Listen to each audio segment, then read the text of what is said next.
asking large corporations and big tech companies that have made trillions of dollars to pitch in a little bit more. That is the central premise of Mayor Brandon Johnson's 2026 budget plan as he tries to eliminate an enormous budget gap. The question is whether enough city council members will back it. For more, I'm joined now by the Civic Federation's Joe Ferguson. Good morning, Joe. Thanks so much for being with me. Good morning. Good to see you. What in this budget proposal do you like? Is it fiscally sound in your opinion? No, it's absolutely not fiscally sound. Pretty much what it is a very big lean into the progressive values and politics of the mayor on the quicksand of the poor fiscal practices of the past that this administration has been very pointed in calling out with respect to its predecessors, but basically continues us down the same troubled path that is going to make things just harder and harder in the future. The reviving of the corporate head tax, would you consider that part of the quicksand you're referring to? And if so, I know he's rebranding it the community safety surcharge, but if so, can he sell it? I mean, $21 an employee for companies over 100 people a month, that can be hefty. That's a job tax.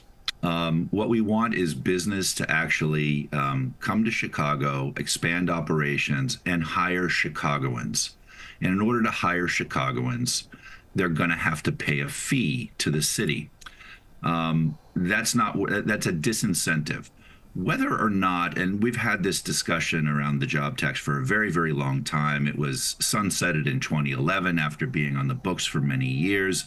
The conversation never went away. But the fact of the matter is we should be considering this in relation to all sorts of other things that are going on its own terms. It's problematic. And the rebranding of it in relation to public safety is suggestive of something much larger with this budget.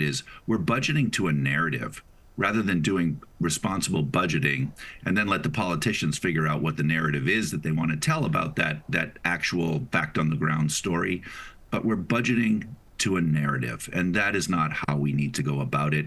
We're in precarious waters so far as the rating agencies upon whom we rely for borrowing are concerned. And you know what we're doing this year?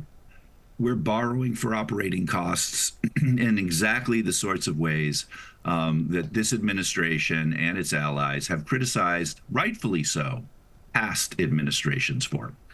I know, Joe, that there are a lot of progressive members of the city council. And last year, though, ended up being quite a budget battle. Do you expect there will be quite another budget battle this year?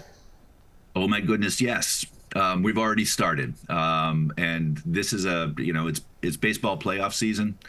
This is a baseball game that's going to extra innings this year. And I think we're actually going to be having real conversation come December about whether or not we're actually going to pass a budget by the state deadline of December 31st. Well, and last year, I think it came down to the wire too, considering past years. Joe Ferguson, I hope that we can continue to discuss these budget developments as they occur, but we really appreciate you being with us this morning. Civic Federation's Joe Ferguson.